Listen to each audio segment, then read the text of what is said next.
The second Monday of January in 1981, I first arrived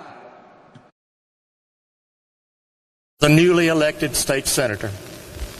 At that time, then Lieutenant Governor Zell Miller was, of course, the presiding officer and the president of the state senate. That is when my relationship with Zell Miller began, and it lasted the rest of his life until last week when he passed away. Zell was, of course, in the middle at that point of his second term as lieutenant governor.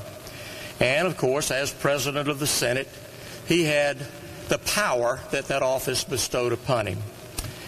For the next decade, I served in the state Senate with Zell as the president of that body.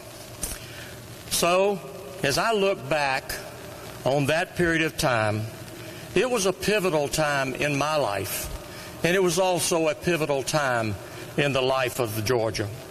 It represented a shift away from the status quo and a movement into the more progressive era, which continues even today.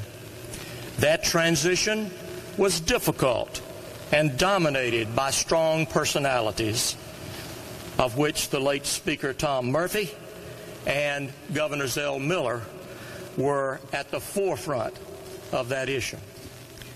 Zell was a respected leader of the Senate.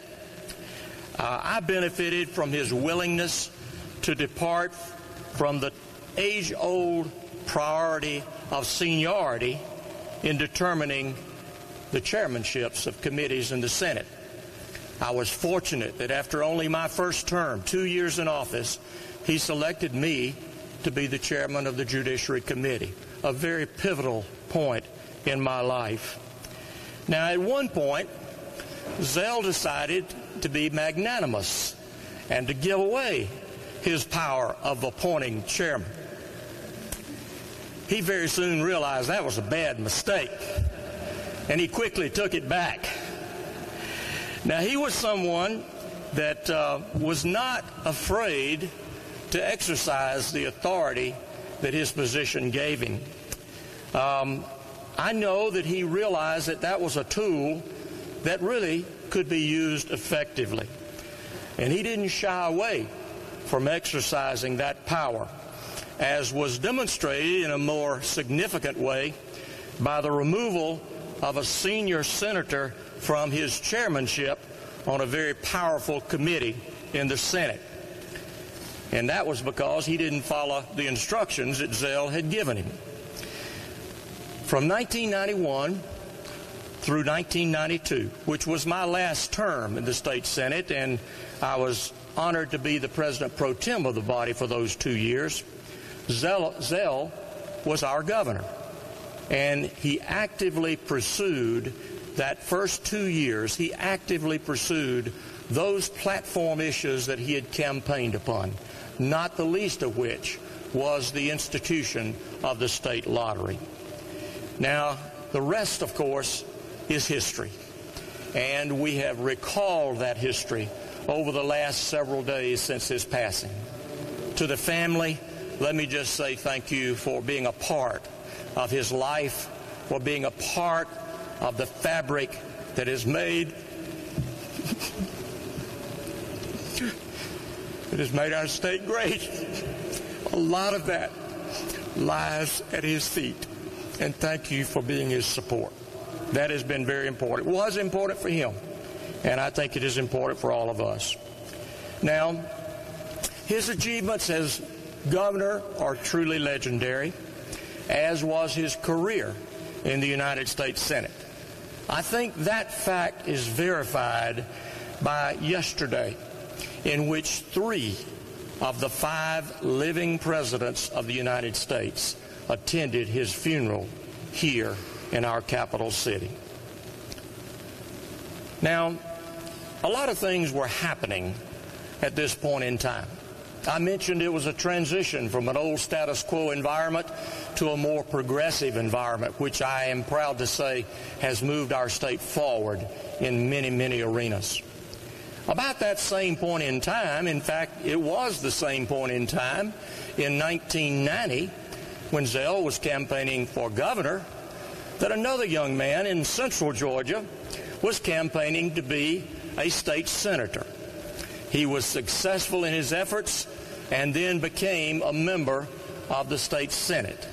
He later, of course, as we all know, became the two-term governor of our state, and we are indeed proud to have him here today because he is now the Secretary of the Department of Agriculture of the United States government. It is my honor to introduce to you at this time the Honorable Sonny Perdue.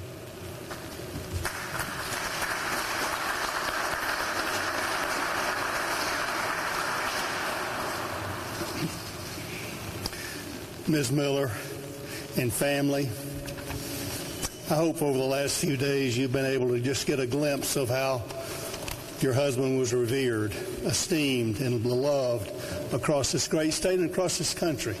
I know that these times are very tiring and very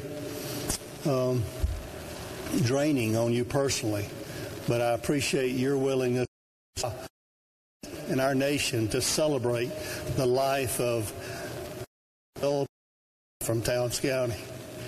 And it's an honor for us to participate here today in this ceremony in the state capitol, which he loved, that you know about. I'm honored to be here. I was frankly intimidated when I was mentioned and asked to say a few words here today, Governor.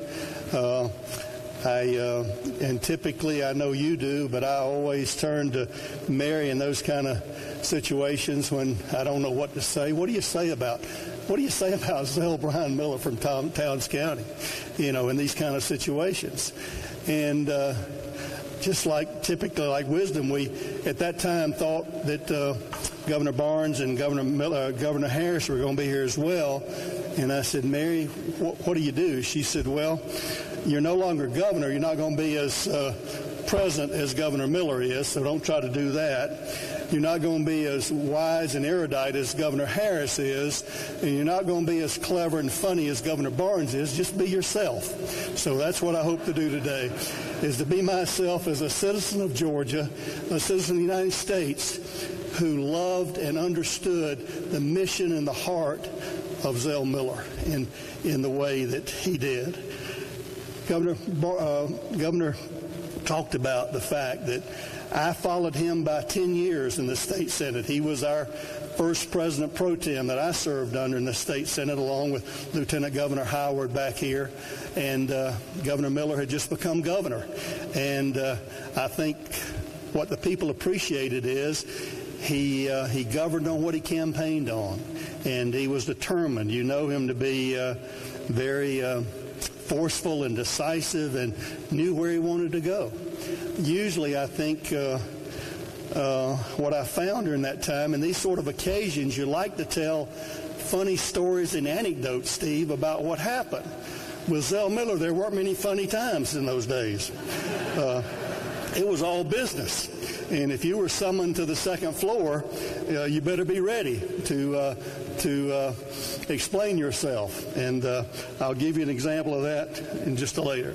But seriously, what do you say? Governor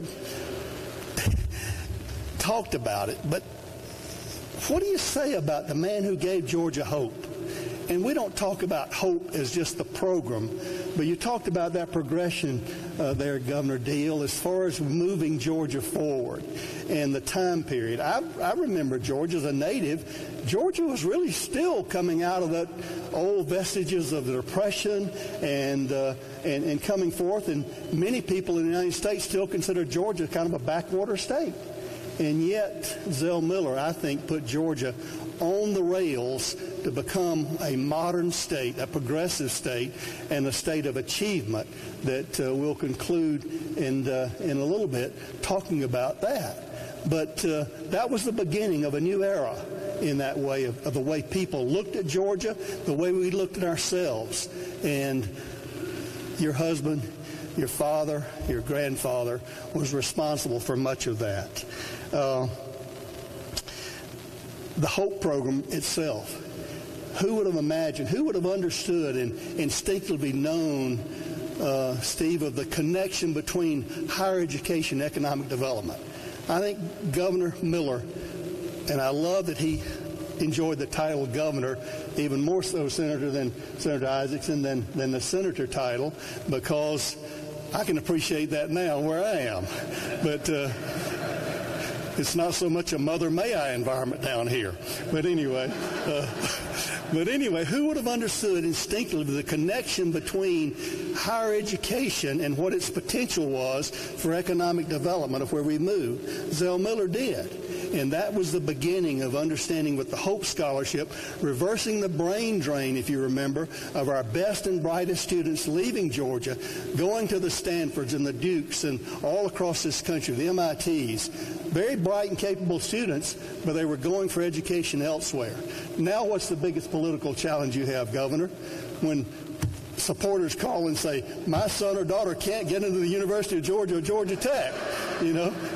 And I never would have got in myself, those kind of things. So we hear that, and reversing that brain drain was a function of Zell Miller and the Hope Scholarship and the impact that it had. The first universal pre-K program here, understanding how children's minds are developed at a very early age and giving them the opportunity for a free public education in that regard. So who would have understood that worldwide logistics were changing and that the container traffic across this world was moving in a way? I remember that very vividly, Governor, because it was the first year I'd become on the Budget Conference Committee, and you know how strong you feel that way. Well, the governor had in his budget $40 million for the first container berth port at Savannah.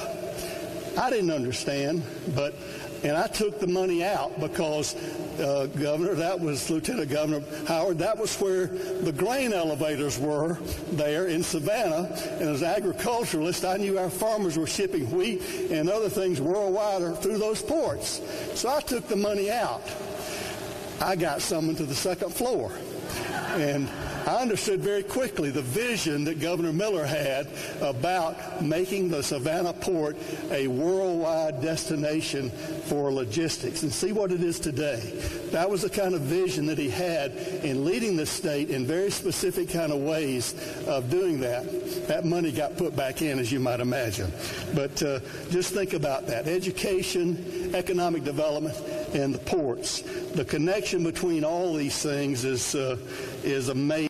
Zell Miller laid the foundation, Governor, I believe, that we to put on to make Georgia the best state in which to do business for the last 5 years. I'm grateful for his life as a citizen of Georgia and as a citizen of the United States, and to see him and to know his heart for his love for his state and his love for his family is just an honor to celebrate here today with you all. God bless you, Zell Brian Miller.